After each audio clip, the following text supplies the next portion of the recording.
Gas-filled detectors are commonly used because they are inexpensive and robust, as we've talked before. However, solid-state or semiconductor devices are generally superior for most applications. Silicon and germanium semiconductor detectors are the gold standard in almost all spectroscopy applications because of their superior energy resolution. I pointed out the similarities between gas detectors and semiconductor detectors, namely that ionization of the detector material create positive and negative charge carriers, that drift and transport and collection of these charge carriers is due to an external electric field, and that induction of signal during the charge collection is due to the motion of the charge carriers. There are, of course, also significant differences. Solid-state counters have higher density, therefore higher DEDX, stopping powers. You will get more ionizations per unit travel in solid matter.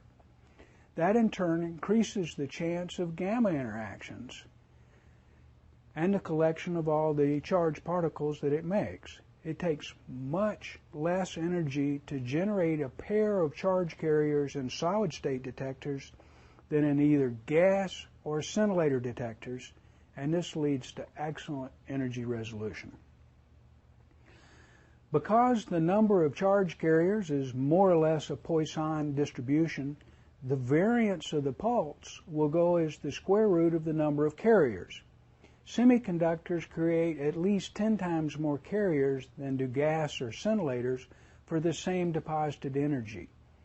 The higher mobility of charge carriers and solid-state detectors of both types of charge carriers are fast. This leads to superb timing characteristics.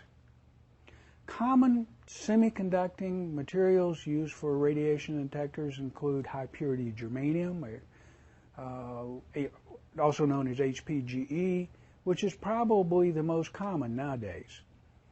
Jellies, pronounced jelly, were used before high-purity germanium detectors were developed, but they required that the detector be kept at liquid nitrogen temperatures at all times.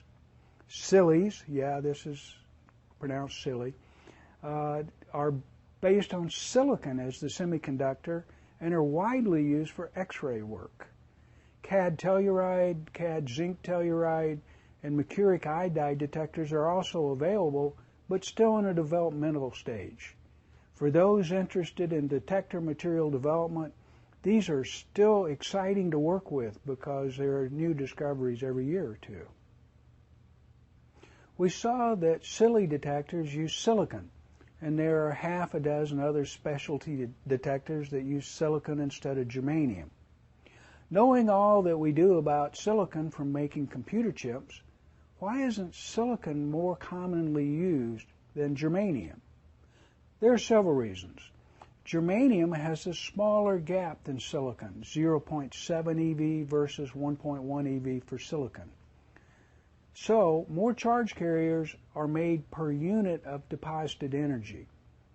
Germanium has a higher density, 5.32 grams per cubic centimeter versus 2.33 for silicon, and a higher Z, 32 for germanium, 14 for silicon, and both the density and the Z lead to higher interaction rates and less Compton interference.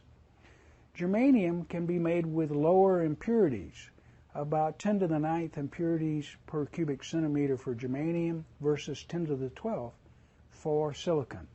And this allows larger volumes to be depleted and become detector volumes.